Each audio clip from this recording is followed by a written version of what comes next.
Hello and welcome to MC Webinars. It's great to have you with us today. Thank you for joining us. We have Will Cookson and Martin Gerard with us today, and they're going to go through a practical guide, practical way to understand the labour market at the moment and what's going to happen in the future, well, immediate future. So if you have any questions during the course of the presentation, please put them in the question box on your control panel, and we'll endeavour to get back to those if we have time at the end of the presentation. You will also receive the recording of this webinar and also the slides in a follow-up email, so please keep your eye open for that. If you don't receive this email, please get back to us and we can endeavour to resend it to you. So without any further ado, I'll hand over to you, Will. Hi, Will.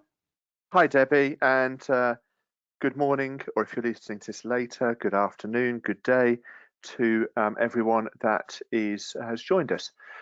As Debbie said, we're going to be, well, it's really a follow-up on last month's webinar, where we launched the UK Regional Labour Market Outlook report, and we made everyone that attended aware of those local reports. And we thought it would be useful really to have a look at how you can get to that type of insight in order to be able to understand what, as best as we can, what happened last year, what's likely to happen in the immediate future.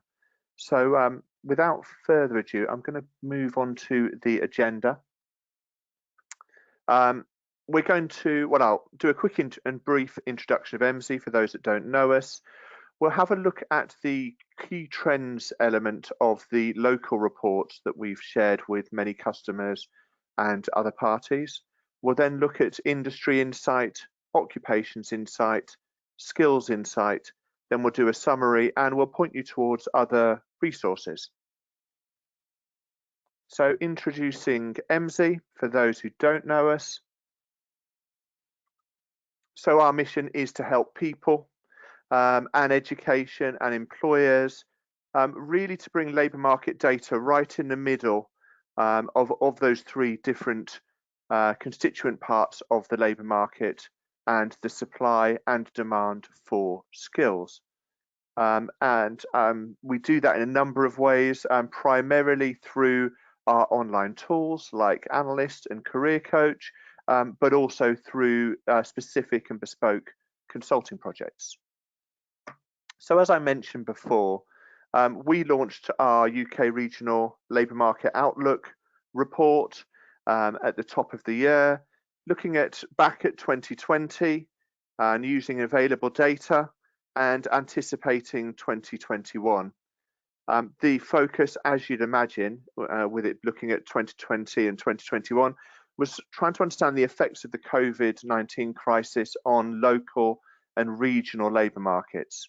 Regional labour markets in the main research report, and then as a follow-up, we provide local labour market outlook reports by local authority or LEP area. If you haven't got one of those, there'll be some information on that later on. Now, the data and metrics contained in the report are available within our Analyst tool, and that's going to be the focus of today's webinar. So Martin is the account director that works with all of our economic development customers in local enterprise partnerships, in local government. And between us, we're going to take you through the key things that are shared within that report and how to get to them and potentially expand on them using the data available within Analyst. So at the top of the report, you've got a key trends in terms of what happened either historically, and you'll see there we've looked at totals in job numbers from 2010 to 2019 and looked at job volume change. We've got monthly claimant counts, January to November, what it got as recent as October. And then we also looked at monthly change in active job postings. That last one has been key to being able to understand what's happening in the labour market. In terms of structural data, there has and will still be a lag in terms of that catching up with what happened in 2020. And as we've all heard many times, it was unprecedented.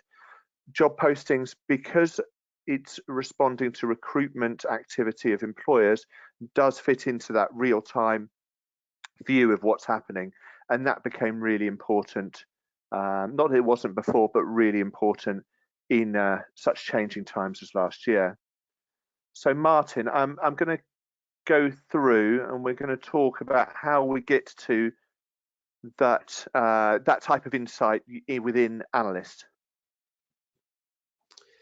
Yeah, so in terms of the job numbers, the actual volumes of jobs, things like the industry table report, which is very useful for this sort of thing, it gives you total number of jobs in any given region that you're looking at, and you can also look at that by discrete years. So in the example there, you've got 2017, 18, and 19. But obviously in the Analyst tool, we have data back to 2003 as well. But the current year, if there is such a thing in the Analyst tool, is 2019, and with the data update that we're expecting in the next few weeks, we'll have more information on 2020 in terms of that job numbers. Sure. And then the next one was Claimant Counts. Yeah, the Claimant Counts. So this is what we call full Claimant Counts. It includes universal credit claimants as well as different cohorts like JSA. So it's the larger number of those claiming benefits in the system. And in the Analyst tool, there's a couple of places where this information is represented. So there's the things like the economy overview report, which has the claimant count for a particular region. That's just a 6-month snapshot, so the most recent 6 months. Also in the new or relatively new regional response tracker tool, we have the full claimant counts back to December 2019. So it's a fixed time period that we present in that tool. So from 2019 to December 2019 up to the most recent months worth of data. Thank you. And then the last one in terms of that, if we think back to that report, was looking at job postings change. Yeah, so the job postings change, again, it's looking at the totals, so the total across all occupations. So it's taking the headline number of total job postings in a particular region and monitoring how that is changing over time. Obviously, when you use things like the job postings table report in Analyst, you not only get the totals, but you can also break that down by occupations, which is what we present in the reports, but other metrics as well. You can look at job postings according to companies, according to skills, according to job titles. So it's quite a versatile table that you get in the Analyst tool. And obviously you can look at the changes over time. We have monthly discrete data. So every column you can have in there is a month's worth of data, as well as some of the more real-time data that we have in terms of latest day or the previous 24 hours worth of job postings. Thank you, Martin. So I'm going to go back to the content that was in the report. The next insight that was in there was around industries. It basically looked at 2-digit industries, which is useful for the fact that it will have larger job numbers because we're grouping together industries into that 2-digit, and it's almost a sectoral view of industries. What we were looking at were the number of jobs in 2019 as a kind of baseline for where things were, GVA as well, and then most importantly, and we'll talk a bit more about this on the next slide, but the COVID-19 exposure index. Now that's an index that really is looking at exposure to the negative impact of COVID-19, and we'll talk about that and explain it. What we were really trying to show here is which sectors are important, and we use location quotient to do that. Location quotient, for anyone that's not a regular listener to economic development webinars, is essentially a way of understanding the comparative presence of an industry in a given area. 1 would mean that you're completely in line with the national average. 2 would mean you've got twice the you've twice the proportion of that industry and that presence of that industry in your area, three times, and so on. We find that really useful for understanding what makes an area unique or different, and a way of being able to quantify that. So I'm going to look at, well, we'll go and have a look at how we get to similar insight within Analyst. Yeah, so in Analyst, you're mainly using, for this kind of information, you're using the industry table report, where you can pull in a full range of different variables as represented for industries in the Analyst tool. So yeah, you've got the data set that goes back, as I said, to 2003. So variables like the location quotient, which Will mentioned, appear as a variable or as a column in that table. Also, the number of jobs for the particular year that you're looking at appears there, and you can also track change in job numbers between different years across a range of years. GVA appears in a few places in the Analyst tool, things like the Strength Finder tool, if you're familiar with that. But also in the industry table, we have listings of GVA by detailed industry, right down to 4-digit SIC, and also for small area regions as well. And then, as Will said, a recent addition that only appeared, I think, last week. There's the fly-in, which is the exposure index. So that's the COVID-19 exposure index, which is currently available at the 4-digit SIC level in the Analyst tool. And that's now represented in the tables, so the industry table, as well as the occupation table. It's worth noting because the exposure index does apply to both industries and occupations. But in this context, the exposure index, as a little pop-up there, says it's measuring which jobs have been exposed to the disruptions of the coronavirus pandemic. And it looks at a number of different factors before we sort of then put those into the mix and come up with an index score.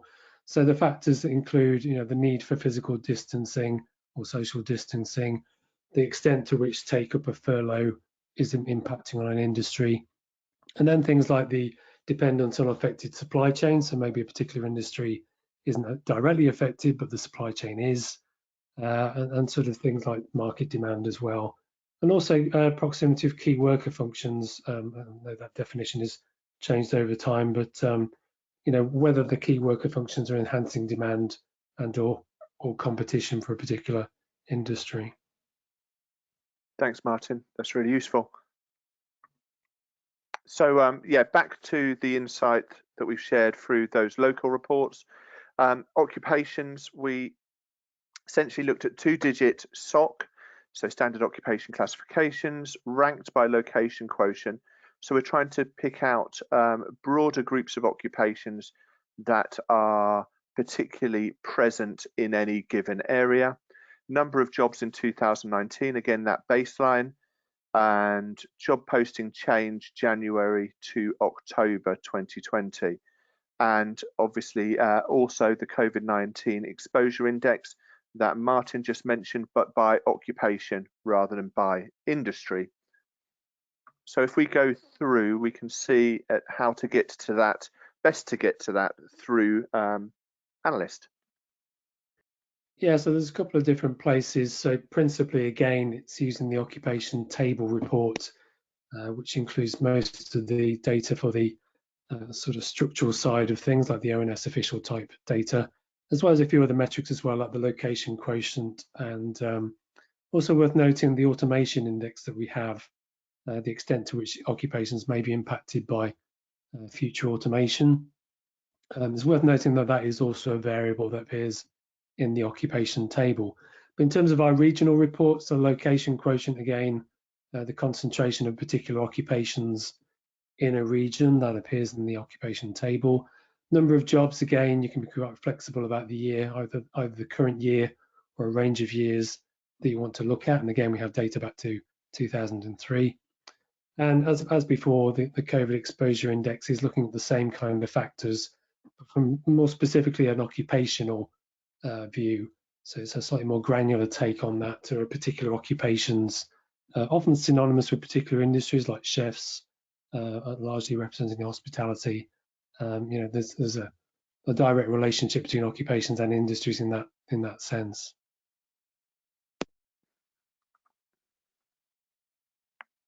And then for job postings. Yeah, so the second thing there is just looking at job postings. So for that particular data point, we're looking at job postings table, which is a very versatile way of looking at job postings, either by monthly totals or by sort of daily totals for the most recent 30 days or so. So yes, the total number of job postings appearing in a time period. So either the total number or the total for the time period that you're looking at, and how that changes over time. So the percentage changes as well, obviously dependent on that time period that you're choosing, but that's another variable that you can have in the job postings table.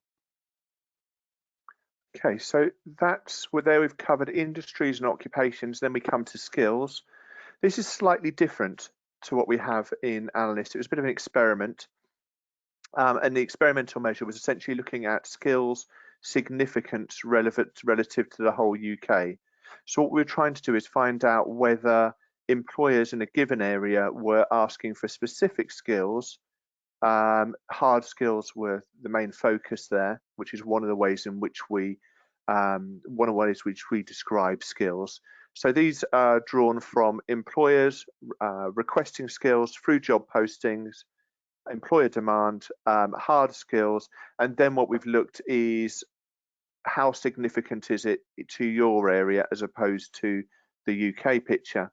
That can be a useful way to find out what's distinctive about an occupation or a geographic area. We tend to approach it slightly differently in Analyst, and we'll go on to show you how we do that.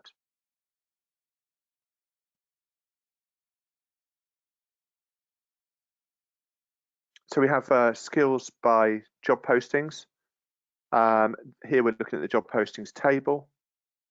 And obviously what we're looking at is the total of times it's been mentioned over a given time period within job postings. And then we also will look at whether vacancies are active, i.e. they're live, or whether they are newly posted within a given month. There's lots of other ways in which we can interrogate and look at skills. The other way, quite a nice report and a visual way of looking at how skills demand is changing over time, is within the economy overview report. You can look at the top 10 skills in aggregate across an area by quarter. You can see how that demand is changing. And again, it's the total number of mentions by employers of that skill over a given time period. Here we're looking back over the last 4 quarters. Obviously, you can do that across a wider geography and down to a local authority level, as you can with all of the insight we've looked at today. I also wanted to go on to talk about, and this is a kind of jumping off point, I guess, if you're thinking about disruption in the labour market. Martin used that example of chefs earlier on. What you can do is you can look at compatible occupations. So there's a compatible occupations report. I've run that here as an example, and I've used chefs, and you'll see that there's a compatibility index down that right-hand column out of 100, and it's basically looking at jobs that are very similar in terms of the matching and compatibility with being a chef. Now we do that through using essentially an American skills taxonomy, the Occupational Information Network, or ONET for short. It's an online database. What we've done is we've mapped that across to 4-digit occupations, so 4-digit SOC, which is what we're looking at here. And then what we've done, it allows us to basically draw comparisons. And what ONET is doing is it's unpicking the knowledge and abilities required for any job. And that helps us to understand potential career pathways and how jobs link together in terms of compatibility. Now, there is a way to go further into this. If you run the compatible occupations report, I've run it for chefs. Here I've seen butchers, which if you think about it, are probably an occupation group that have been less affected than people that are directly in the hospitality industry. And then if you click on where I put the red donut around the compatibility index, we know it's 89 out of 100, so it's a close match. But if you click on that number there, it will take you through to a much more in-depth look at which skills. It basically looks at knowledge on the left-hand side, skills on the right-hand side, and it's basically overlaying the skills transferability between chefs and butchers. The knowledge gap or skills gap will be in red, and the knowledge is very similar between these two occupations, except that butchers have slightly more knowledge in regard to reading and comprehension, according to our own taxonomy. And notice that many of the skills overlap with a slight discrepancy in terms of mechanical and sales and marketing. So really good match, and that's quite a good way of quantifying how close a given occupation may be to an occupation that's been less affected by the pandemic. So I hope you found that useful. What we've done is obviously taken you through what was the detail that was in the report and use that as a jumping off point to go into Analyst. There is obviously lots more you can do in Analyst, but we felt that this was pertinent to questions we've been getting from customers over recent times. Talking of questions, I'm just going to see whether there are any questions that have been raised as we've been going through this webinar. Thanks, Will. We have just one, which says, is the exposure index measure developed by MZ solely, and can it be applied to 1 to 3 digit SOC in the future? Really good question. Yes, it is. Has been developed by MZ. We have shared it with all customers, initially through the regional response report. More recently, as Martin mentioned, we've added that in for 4-digit industry and 4-digit occupation. It is available upon request to all customers at all levels. So there's no reason you couldn't export an industry table or an occupation table at whatever level you wanted to, and then add in the exposure index, which we can share with you for 1 to 3 digit. If that would be useful, just drop us an email. Great. And that's the only, oh, hang on a second, we had another one. A big area of discussion and growth at the moment is around green jobs and green skills. Are you seeing much data come through around this? Really good question. It's a cause of consternation for our senior economist, Duncan. In terms of, there's two stories to tell here, really. In terms of structural data, it's really hard to classify green jobs. Green jobs will appear in industries that are not, by their nature or by description, green. It is a cross-cutting theme. But saying all of that, it might be complex and hard to unpick in terms of structural data. And also, to be honest, it kind of it puts a light on the fact that there is a lag in industries being classified. So if you think about the standard industry classification that we use in our structural data, that's pretty old. It's getting on for 9-10 years old. Well overdue an update, and obviously we know that that economy has changed over that period and continues to grow. But that's the structural side of things. If we look to big data in terms of, specifically in terms of job postings, yes, we can quantify that, and we can quantify that by which employers are recruiting against particular job titles that are pertinent to those, to that particular sector, I'll say, broadly speaking. But also we can unpick which skills are being requested and sought. And obviously there's a whole range of industries that fall into the green sector. It's not just all at the kind of engineering product development side of things. It could be right the way through to energy suppliers as well. But yes, job postings is the way to be able to map and to look at that.